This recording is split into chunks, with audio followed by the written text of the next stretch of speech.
I wanted to share our rhythm for the new school year. In the summer, we slow down. We don't completely stop school. So we're still doing our morning meeting, which consists of Bible reading and singing and some history and some nature thrown in there.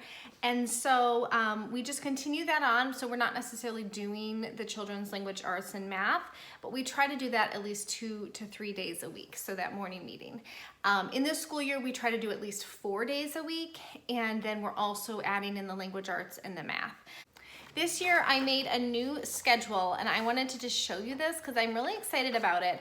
Every morning we do our catechism questions from the Westminster Catechism. We do our Bible story, then nursery rhymes in Spanish, and then I have my son read a nature reader. So I'm gonna share and show you those in a second, but we do that every single morning, so 4 days a week. And then the other things that we do, which consists of music and history, some science in there, we're gonna do something different the rest of the 4 days. And so I just have them lined up as day 1, 2, 3, 4, because we're not necessarily going to be doing school exactly Monday, Tuesday, Thursday, Friday, or something like that. We don't have any co-op this year because of everything going on, and it's actually really great to be able to just slow down and not have all those activities and maybe invest in some friendships that my kids have. We're gonna really try to invest in those and do some more nature hiking than we did last year because we were doing a bunch of events, and all of those things were great. We were doing some homeschool classes, some ballet, some swimming, but in all honesty, slowing down has been wonderful. So if you didn't know, we follow a Charlotte Mason style of learning. So what is that? Just really creating an environment for learning, and our learning consists of the living books. We do a lot of emphasis on nature and a lot of emphasis on the entire feast of learning. So exposing your child to artists and composers and poets and singing and learning folk songs, a lot of little mini subjects that lend its hand to just the entire feast of learning. And so if you don't know about Charlotte Mason, look her up. She wrote 6 amazing volumes on learning. She wrote those in the late 1800s, so I definitely suggest grabbing volume 1 to start if you're interested more. I could never explain it right. Many others have before me. So for all of these subjects, it may seem like a lot, and it is, but these all are 1 to 3 pages that I'm reading from books as assigned by our primary curriculum, which is A Gentle Feast. So A Gentle Feast is an amazing curriculum. This year we're doing the 1900s, which is their cycle 4. Last year we did cycle 3. Which was the 1800s, and actually we're still just finishing that one out, so we're not completely done. The first couple weeks are just going to be us finishing the 1800s, which is totally fine with me. I add a couple things, as you can tell. I add a lot in here just because I love to do history and science every day. You don't have to. So for each child, I like that you can change things around for them, but primarily we're sitting here I'm at my kitchen table right now. You can sit here and do those subjects together as a family, and each child is going to take something different out of it, and I just love that. So I'm going to show you what we do every day here, and then also show you how Julie Ross, who's the author of A Gentle Feast, has organized her book so you could do these things just in the same way. I just write these down on one piece of paper because I like that better, but she has these beautiful graphs here to say what you do by form. So the 4 forms are: Form 1 is grades 1 through 3, Form 2 is grades 4 through 6, Form 3 is grades 7 through 9, and then Form 4 is your older high schoolers, grades 10 through 12. So you're knowing what you need to do per grade, and it's just great because all of your family can be on the same time period and really have that foundation of history. So now that my son, he is in Form 2 and my daughter's in Form 1, so a 2nd grader and a 4th grader, I'm combining what I think is best and adding and omitting some, and that's what's so great about her program and also just about homeschooling in general.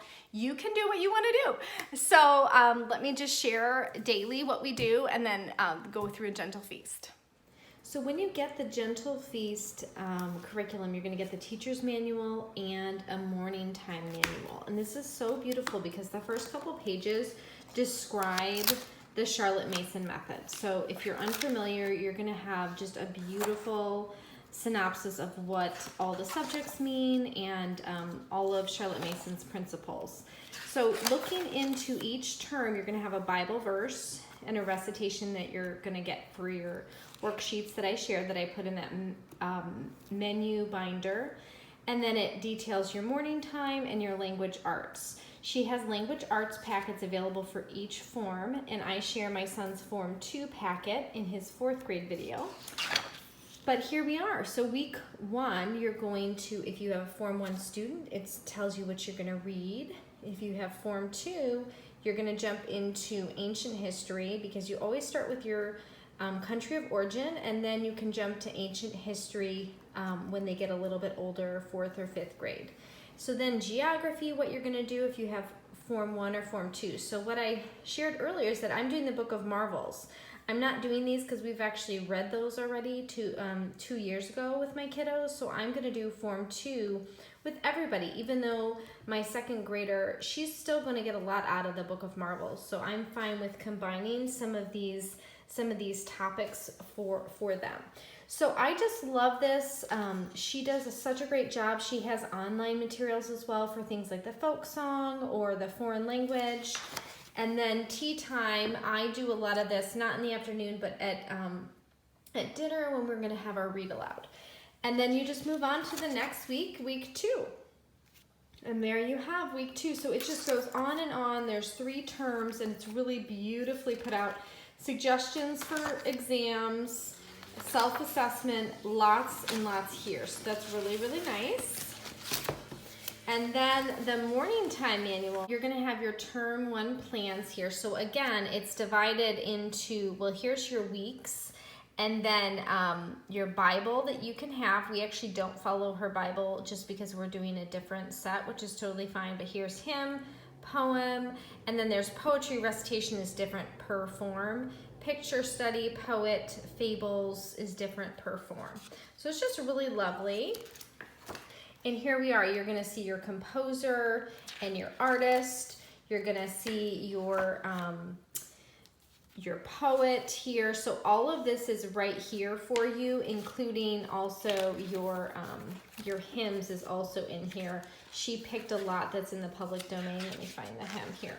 So that's really nice that it's all right there for you. I print a lot of these out, so each of my children have one in their menus, and she has those available in her online resources, which is just amazing. I can't speak more highly for this program, and even though I changed some things, I've just been really pleased with it, especially with that language arts portion as well. Every morning we do these 5 things first before we get into the other subjects that are by day 1, 2, 3, or 4. We go through the Westminster Shorter Catechism, and we just do these questions, and we've gone to about question 30, and then we go back to the front again. And we also listen to some great songs for these, but we do this just 1 question every day, and just the repetition is really great. So for this is just our Bible. We use a big Bible, just the regular Bible. We've done many children's Bibles in the past, but this year we are, Julie Ross and A Gentle Feast has the Bible schedule, but right now we're actually going through Judges and then moving on from there. So you can follow hers or not, which is great. And then we do a little Spanish practice. I love this Play and Learn book. I also love the Talkbox Mom, which is another suggestion that's great. We have some resources from there. And you don't have to get anything extra, because actually Julie Ross for Form 1, she has suggestions on things to watch, songs to listen to. There are other Spanish resources we use now, but this is just going through basic phrases and things throughout the day, and we go through these like once a week. We start a new one. And this book comes with audio, which is great. So I like this one a lot. And then just the classic, I had this book when I was little. So it is an oldie but a goodie, but we love these. And we read a nursery rhyme or 2 for the little one. And finally, our nature reader. I have my son read 1 page every day. And that just helps me to remember that he has practiced reading aloud, which is so important for him in particular, I think for all kids. but practicing reading aloud. So this is great. We're learning about ants slowly but surely with this reader, and it just really helps him read aloud. On to the other subjects that are per day, I go here. So this is a corner of our kitchen. I made this lovely little board here. I'll go over later. But I have all the books here in these 2 bins. And then I also have a book for each of my kids here, or a bin that holds each of their books. So when I want to share the composer for you, or a lot of the things that are in morning meeting, they're going to each have this menu that has their Bible and their poem that they've learned to memorize and recite. These were some extras from the 1800s that I love having the kids read. Sojourner Truth and Abraham Lincoln, of course. And then you have your hymns here. So next on there was the hymn, and so we're looking at the hymn together, and that's just really nice. Next for day 1 is our composer. So we can look, it's Dvorak, and in A Gentle Feast, her online material, she has something you can listen to, or we could, of course, just go to Spotify and find something popular by him. It's just basically having some familiarity with the composer, learning about his life story with a short video or biography you're going to read, and yeah, just learning about him in general. Next, we'll do Bible recitation, which is in this nice menu that we had. Next, for our fables, we like to learn about the lives of Christian heroes and missionaries. So Hero Tales is really lovely, really short stories about various missionaries and things. Next is Tuttle Twin Civics. We're on book 3, and this is fantastic. I normally split this up into 2 lessons because the books are kind of big, and it just goes through the law, and we learn about the pencil, Creature from Jekyll Island. These are lovely. These are so great. They go through some definitions of some important things. For example, for the law, we learned about we have rights, we have a conscience. So I'm writing these on a small whiteboards for the child to work on a bit of copy work. They have been really enjoying that. So they each have a book in their little bin, a book. These are really nice for them to do copy work together. Next is history. So for A Gentle Feast, Form 1 is often a picture book or a spine book. The spine book this year was America First by Evans. And so this book is one that we are about to finish here. Next, we do a botany lesson. So this is one of our science units that we use, and I really have been enjoying this with the kids. So this includes some mini books. This is from The Good and the Beautiful. We learned more about George Washington Carver. I like this because the children they grew their own little sprouts, and we colored some water for some celery and things like that. So this is a great choice. I probably will only do 1 or 2 of these, the Good and the Beautiful ones. I probably will do the mammals and maybe the rocks too, because that's pretty hands-on. But I do like this option a lot. They also come with some read-alouds and some games too. So we'll read these books along the way, which is really fun. And then lastly, and again, each of these are 5 to 10 minutes each. So it seems like a lot, but you're not doing a ton each time. For classical conversations, we of course do 1 week at a time. The kids haven't done this yet, but I bought these from a wonderful seller on Etsy, and then I had them spiral bound. And so you can see the science there and the history. You can see the geography and the math, and it's just really lovely. You can write the timeline there in your English and your Latin as well. So these are a great option. We basically just listen to our songs, we go over the geography, and then we just call it a day. For me, it's familiarity. It's not memorization exactly. So that's what we go over. That was day 1. Now we'll move to day 2. We sing a folk song, which is in the Gentle Feast online resources and also listed on in her teacher's manual. Then we'll do the poem recitation, which we have again in our menus. So that's really nice. We have 3 every term to recite and memorize together. And then we'll do a poetry review. This is my recitation memory binder. This is where I'm going to get our recitation review with all of our poems that we've memorized throughout the years. And I'll just go over 1 or 2. You can see my son crossed that one out. But we'll go over these. I printed a lot of these out. I illegally photocopied a lot of these, but just to keep them all in one place. And this has just been really great for both our recitation, our hymns, Latin. We have all of our things in here. So past folk songs are going to be in here. So we can go back and we can remember them and remember what we learned. I really like having this, and I talked a bit about this on my blog. So that's going to be the review time. Then we're jumping into, so here's day 2, into citizenship and then geography. So this is the Young Citizens Reader. This is what was scheduled with A Gentle Feast to start, and you're going to learn about government and the citizen. And I am going very slow with this. I'm probably not following her schedule to a T, which is fine.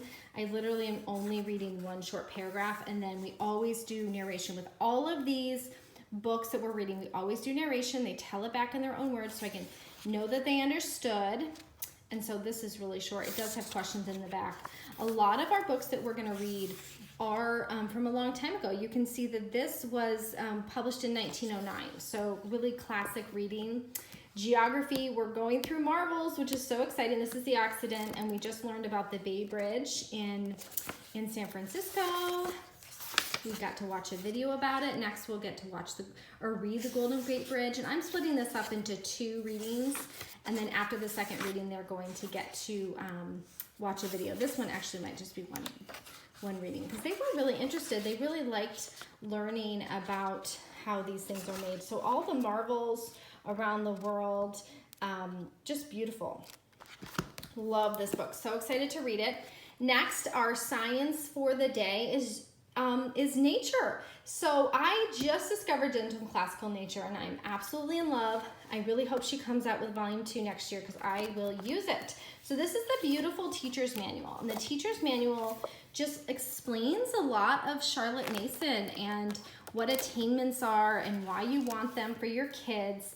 And then you're going to look at your units. So there's 18 units. So each unit will last about 2 weeks. So she has lots of tips for what you want to do, and then a snapshot. You're going to have a memory statement, some foreign language vocabulary if you'd like. You read the core books and the read aloud books. So I'm kind of combining. For my kids, we're doing both of these core books, and then for this term we're doing Frog and Toad, because I've actually already read some of the Among the books, which are great.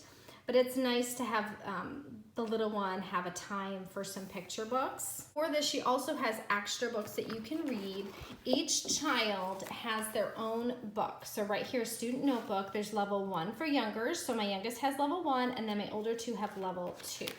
And so right here, we have started with amphibians. You're going to read this lovely living text that was written in 1885, right there.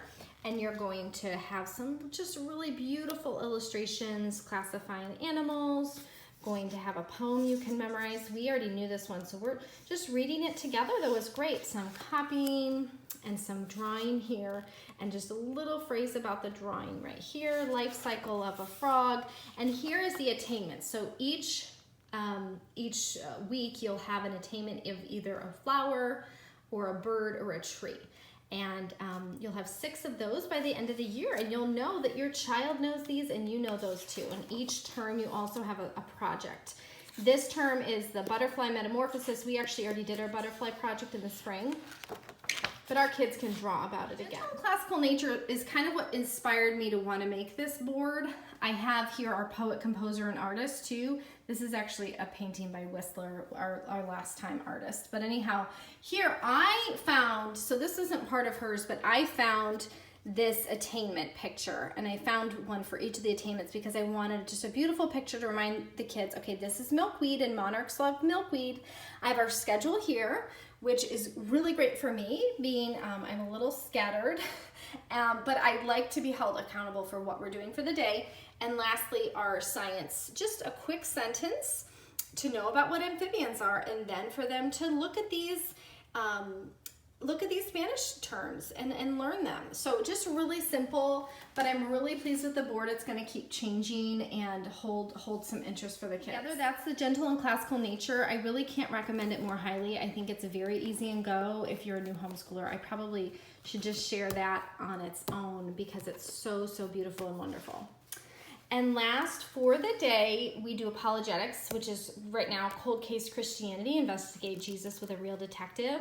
This has been fabulous in learning how detectives, make their case. And it does come with some fun printouts. My daughter loves this. So I made a folder for each of my kids, which is in their little bins, and we answer the questions together. We're going through this, again, very slowly.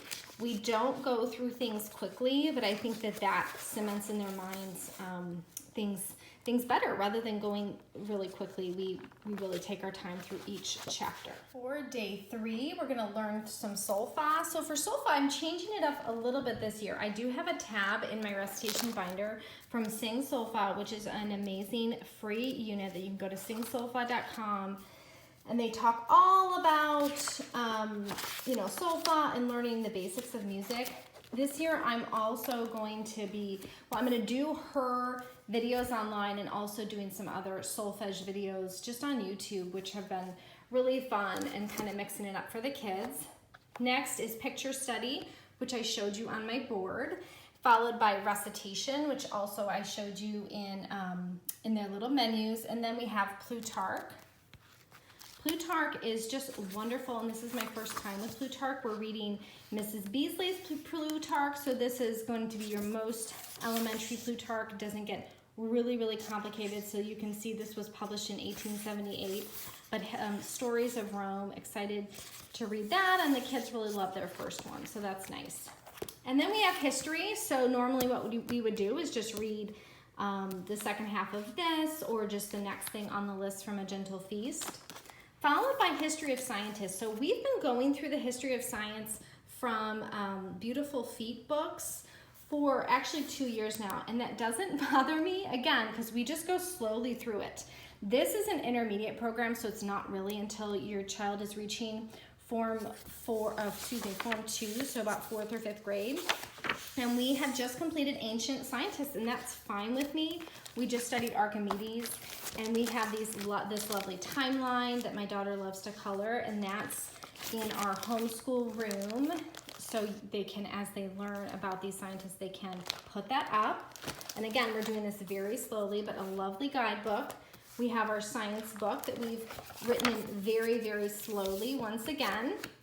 And then this curriculum suggests the way science works, which is great. We just read something small. We don't do all the experiments, but I like to have them there and have them relate to the scientists we're studying. And again, the earliest inventions and ancient inventions is the only part that we're finished with. And now we're on to medieval. So really we haven't done a lot, but getting through that thicker Archimedes book we had took us a bit of time.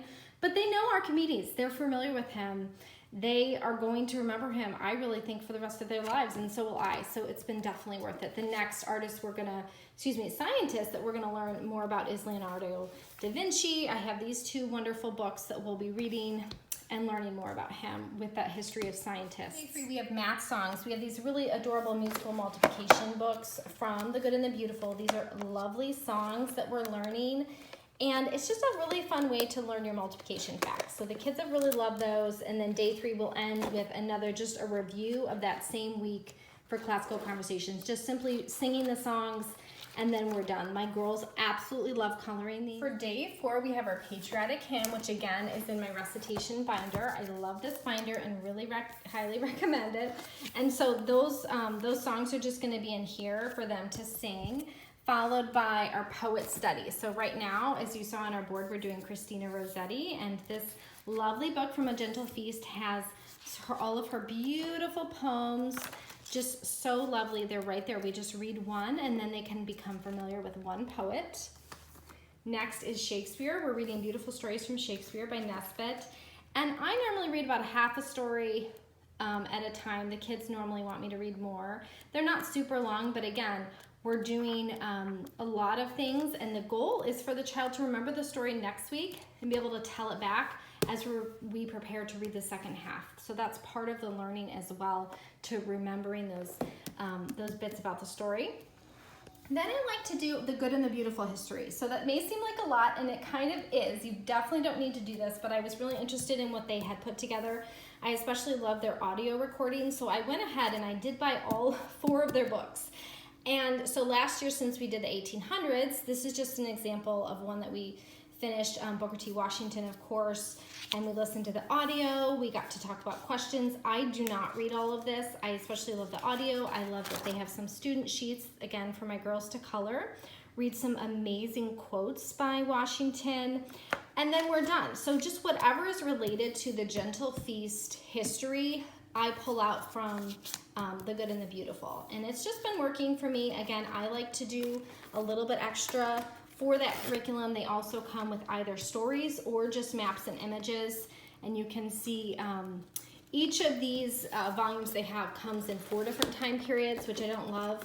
But you can just mix and match. So it's fun to have that included as well. And then finally, we do nature twice a week. So here's gentle classical nature again, and we end with tin whistle. So for the tin whistle, I'm going through very basics, and I will link the curriculum we're doing. Just light familiarity, learning about breathing, and music. So there is our schedule, and hopefully you enjoyed looking at all the things we do, but it's just kind of fun to share all of we do during the day.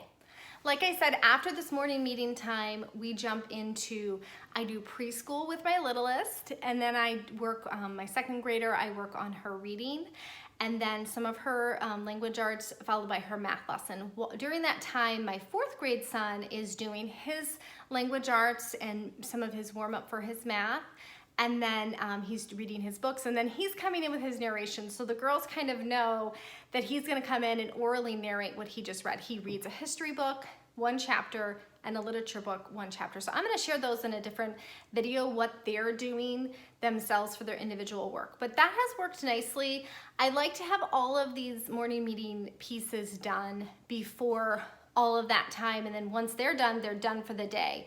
And normally during lunch, I'll let them listen to an audible book. But if I hadn't finished one of these things, then I'll maybe do it during lunch. But really the goal, for me at least, is that it's all done before lunchtime.